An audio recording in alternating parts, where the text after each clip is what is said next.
Hi everyone and welcome to week 3.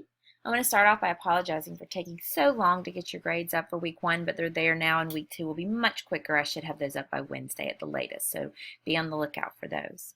Alright, so let's go over what we're going to be doing this week. You can see Module 3 here is a list of the things that we're doing. So I'm going to click here in your reading assignment for this week. You'll notice that in addition to the chapter numbers, I've also added the titles, just in case your edition of the book is different. You'll be able to match them up if the chapter numbers are not. So you're having reading Chapter 5, Computers in the Learning Environment, Chapter 7, Administrative Software, and Chapter 8, Academic Software. All right, we have our discussion question for this week. All right, thinking about some of the things you're going to be learning about this week, what are some lesson ideas you have for using some of the programs that you're going to learn about in the classroom? Do you know of any others that you might would add? And please, you guys have been doing a great job and continue to do so, but you want to make sure that you are answering the question fully, all parts of the question, so you can get full credit. And when you are responding to your classmates, you are responding to them and creating a discussion about what they said, not just I agree or I disagree. You have the forum guidelines down here, and if you have any questions about that, just please let me know.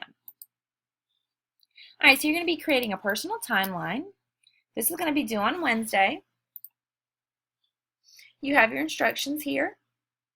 But basically what you're going to be doing is taking 6 historical events from your life and connecting them to 6 historical events in 6 events in history, and you're going to be adding images.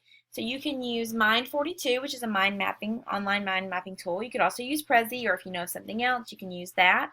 But you're going to make sure that you have 6 important events from your life with 6 images representing those events. So you need to make sure whatever program it is you do use, that you are able to insert images. And you want to make sure that if you don't have a picture of yourself when you were a baby, let's say you were born, just use any picture of a baby. I'm not going to be super picky about that. So, and then you want to have images matching up with historical events. So, for example, you would say in 1978, January 1978, I was born. In January 1978, this happened in history, and then have pictures to go with those. If you use a different tool than Mind42, just make sure that you're either uploading your finished product or there's a link to it so I can grade it. If you have questions, please let me know. Okay, you're going to be creating a graphic organizer in Word. In this case, you're creating a KWL chart. There are step-by-step instructions here to tell you how to do it. If your version of Word's a little different, you should be able to still follow these instructions. If something doesn't match up and you just can't figure it out, Google it or email me and we will figure it out. So this is worth 10 points, and down here you have a rubric that explains how you're being graded.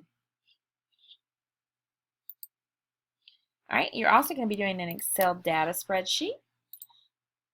Same situation. You have step-by-step instructions that you'll follow to create a spreadsheet and a chart. Once again, if your version's different and if you can't figure out how something correlates from this version to your version, let me know and we'll figure it out. This is also worth 10 points, and your rubric is down below. All right, we have our blog entry for this week.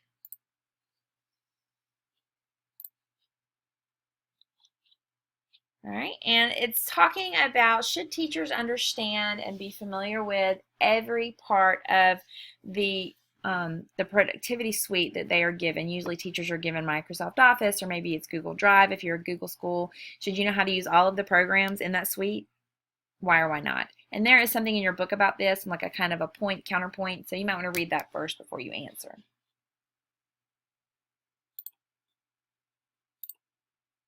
All right.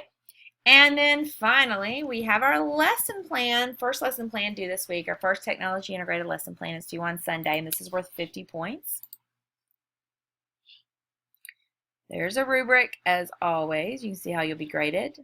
So you are going to be posting your lesson plan 1 here in Canvas and also in LiveText. If you do not have a LiveText account and you are an education major, you must get one. That is what we use to create your portfolio at the end of your program. So you must have one. So if you don't have one, you need to get one. This is LiveText, and there's a link to it there. So you want to refer to this rubric below, and also there are instructions. These instructions are also in your syllabus, so there's a few different places you can find them. So this is lesson plan 1. Whoops, I went a little too far. Let me make this bigger. There we go. All right. Using the World Wide Web for this lesson plan, you're going to use websites and resources found on the World Wide Web or the Internet for class activities. You should provide an activity to be carried out by your whole class and one to be carried out in a small group. So you have a large group activity and then something that they can do in small groups. You can use centers. Examples could include research activities, activities using online games or tasks. You'll be asked to also describe a management approach for the lesson. How are you going to keep the kids on track? And be sure to clearly describe the technology application and the World Wide Web application, including any URLs, in your lesson. So here's the Brunel lesson plan template. All right, so you're going to look at this template, and then you're going to look at the rubric. So you may need to adjust the template for the rubric. There may be something in the rubric that is not in this template. For example, I want to know about your large group and small group activities, and you can see there's nothing here about that. Add it in. And this is saying a reflection. I'm not really asking you to do a reflection for each of these, so you can take that out or just put NA. That's up to you. So if you have questions about this, but your rubric should really be your guide. And so let's look at it here. A description of your lesson and a title. So the title could be just a short few words and then the description describing it. Describing the lesson. What grade level and class, what grade level is this for in the class profile? So in that class profile, tell me a little bit about the gender composition of your class, the race, socioeconomic status, that kind of thing. All right, you could say I'm teaching a 7th grade class in a rural school district where most of the students are Hispanic. There are more boys in my class than girls. Most of the students come from homes with low socioeconomic status. All right. Then, what net standards are you meeting? So you're going to look back at those websites for the nets or in your book. What net standard, at least one that you're meeting? And then what Georgia Performance Standard are you meeting? If you don't know what the Georgia Performance Standards are, you can come back over here under our course documents and links in our modules, and there's a link to the Georgia Performance Standards. All right, so you should have at least one. Objectives, okay? What is your objective for this lesson? What do you hope the students will learn or accomplish in the end? What kind of assessment are you using? And please don't think that assessment always has to mean a test. It could be something as easy as a ticket out the door, that kind of thing. But how are you going to know the students learned what you wanted them to learn? All right, and then your lesson should have a whole group activity. What is that? Describe it to me. It should have small group activity. We talked about that. It could be centers or something. All right, so technology application. This is where the World Wide Web things come into play. So what are you using? What websites? That kind of thing. Then how are you going to manage your students to make sure they're staying on task? And then your form and grammar. If you have questions about any of this, please let me know.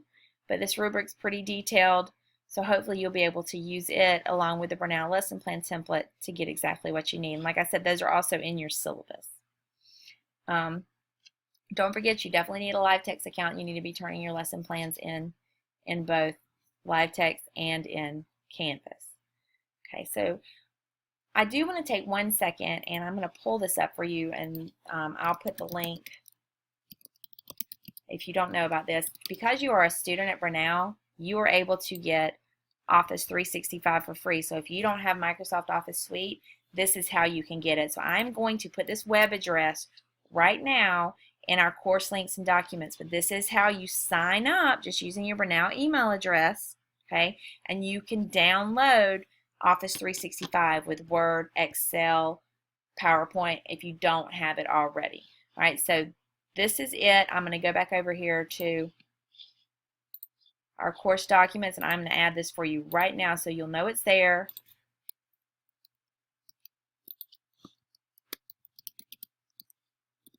And then you can get Office 365 if you need it.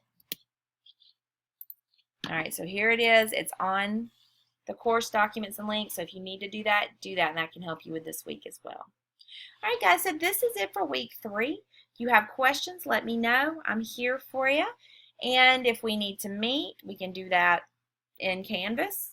If we need to talk, we can do that. There are ways to conference and all, so just let me know. I'll be glad to walk you through anything you're having trouble with.